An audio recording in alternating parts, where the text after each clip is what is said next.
In the world of major projects, delays aren't just a possibility. They're pretty much an inevitability. But when a project does go off track, the real million-dollar question is who's responsible? Proving the cause and effect of a delay is a seriously high-stakes challenge. So in this explainer, we're going to break down the science behind substantiating delay claims. All right, here's our roadmap for today. We'll kick things off with the reality of inevitable delays and the main legal tool we use to manage them, the extension of time. Then we'll do a deep dive into the TIA procedure, and that's really the core of our discussion. We'll see it in action with a real-world airport case study, weigh the pros and cons, and then wrap it all up with some key principles you can actually use.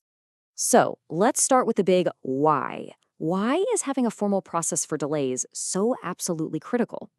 Well, because the idea of a project running perfectly to plan is, let's be honest, mostly a fantasy. This quote just hits the nail on the head, doesn't it? In construction, and really any complex field, that initial schedule is more of a starting hypothesis than some rigid blueprint. It's an absolutely vital guide, for sure, but it is always going to face challenges nobody saw coming. And that really brings us to the core issue here. Because we know disruptions are going to happen, just winging it is not an option. You have to have a formal, agreed-upon framework to analyze what the impacts are and figure out who's responsible. Without that structure, you're not really managing a project, you're just managing a dispute waiting to happen. Okay, so if we accept that delays are a given, what's the number one tool in our contractual toolkit to handle them? Well, that brings us to the concept of an extension of time, or what everyone just calls an EOT. An EOT is so much more than just pushing back a deadline. It's a critical legal mechanism. For the contractor, it provides relief from what's called liquidated damages, those pre-agreed financial penalties for being late. And for the owner, it resets the official completion date, which is crucial for keeping the contract valid and preventing a situation where the timeline becomes legally undefined. Now, a successful EOT claim isn't just a quick email. It's a formal, evidence-based case. You really have to follow these steps. It all starts with defining the exact cause of delay and pointing to the specific contract clause that gives you the right to make a claim.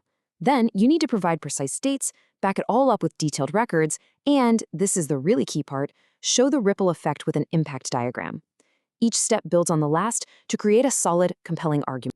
So how exactly do we create that critical impact diagram? How do we forensically calculate the effect of one specific event on the entire project timeline? That brings us to the core methodology we're here to talk about, Time Impact Analysis, or TIA. At its heart, TIA is all about creating a what-if scenario.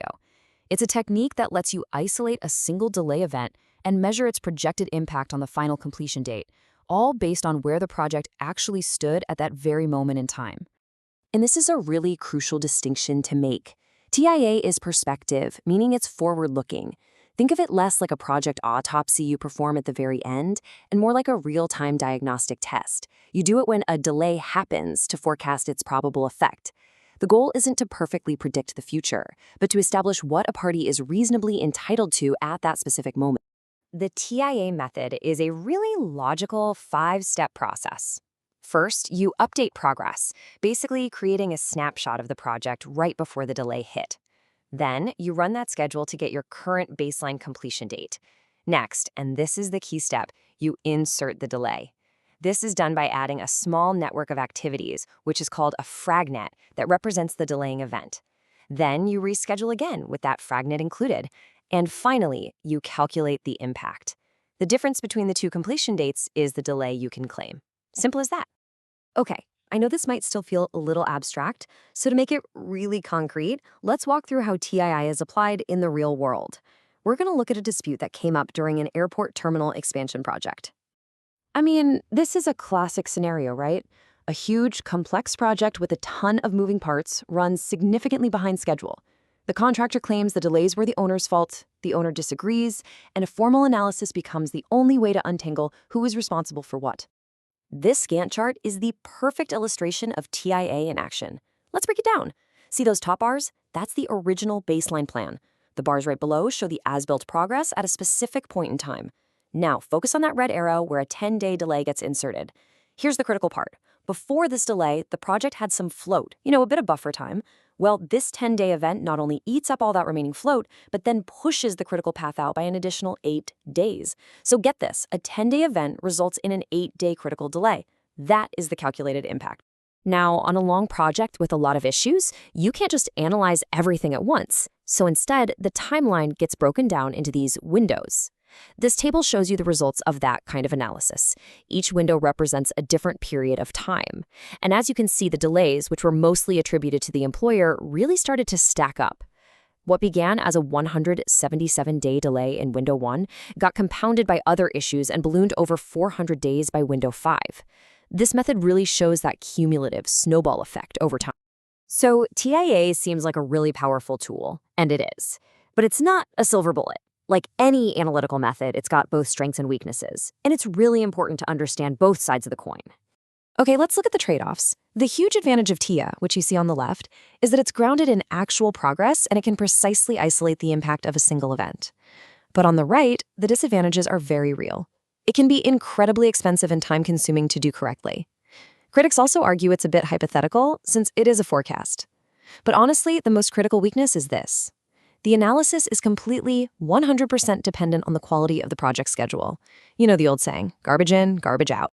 All right, let's wrap all this up by boiling everything we've talked about down into some key principles for anyone involved in managing these kinds of complex projects and, potential claims. So, what are the big takeaways here? 4 principles really stand out. First, act promptly. You have to deal with delays in real time. That whole wait-and-see game almost never works out. Second, understand the goal. Remember, TIA gives you a reasonable estimate, not a perfect crystal ball. Third, and this is probably the most important one, data is king. Your analysis is basically worthless without a reliable schedule and solid progress records. And finally, communicate clearly. A brilliant analysis is useless if nobody can understand it. Mastering these 4 points can be the difference between resolving a dispute and just making it worse. And we'll just leave you with this final thought to chew on. Since a proper forensic analysis is so expensive and so time-consuming, but also so necessary for fairness, should the burden of that cost be shared? It's a question that gets right to the heart of the practical and financial realities of trying to resolve these complex project disputes.